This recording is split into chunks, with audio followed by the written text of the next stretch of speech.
به نام خودی مازن دلووان 8 مهاده 2025 سکر گنده گلی اف سکر هند بینن که اف سکر گنده گلی یل سر صبنای که برای بنیاتی برای چند سالا بو هات گدانان و چند شول جی تیده هات گرن و چند مزاختن جی لیکریه بله که اول چند ساله جاره کدی شولی وی هات یا راوستاندن و ویگاوی شول تیدا ناهی تکرن او بخو اف که ماسیه بو حکمت زفریته و چونکی وقتی حکمت برای بنیاتی بو پروژکی دانا و نخواستم گلک مزاختن جی تیدا هات کرن بدوی دستا جبر ندن حتی دو ماهیت اینن و دیسا بدوی سر ملت حکمت وقتی پروژه دنف مقاوله کی اوی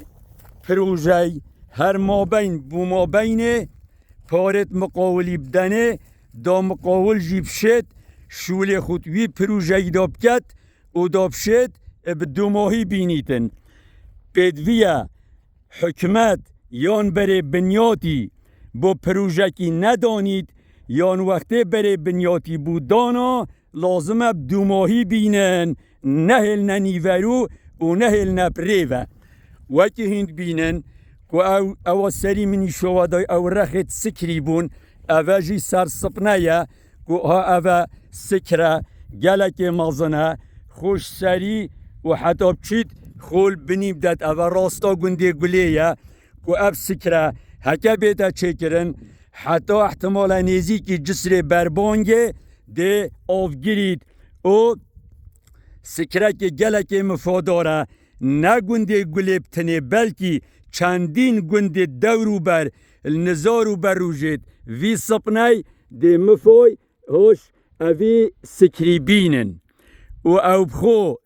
وگاوه گلک بیرت ارتوازی تینه کولان او بخو زیان الاوا بن عرد کرد هکه اف سکره بینه گرتن همی آوا بارانه یا دل پشت راوستید و ده خلق بخو مفاجه بینید ها اف سپنه هند بینن هرش سرسن که حتی بچید خول دکر ابدد هکه 10 سکره و حتی 20 سکره جیل بر چکن ایک زوستان دا و ایک بهار دا همی ده تجیبن و ده سر دا هاوین و نزارو بر روجید اوی سپنه ده بخو مفای اش آواوی بینن افجا داخازا خلق گنده گله و نه گنده گله بتنه داخازا همی گنده دورو برد وی سکری اوه گجاره کادی حکمت الاوی پروژه اوی سکری بزوریت اوه و کارت دا بیتا کرن و دستا جبر ندن حتی بدو ماهیتید و داخازا مجی گل داخازا و گنده اوه گجاره کادی کار اوی پروژه دا بیتا کرن و گلک پروژه دی و گلک سکره دی هاتین راوستاندن الواجی هم یا بزورن و کارت دا بیتا کرن و دستا جبر ندن حتی ابدو ماهیتید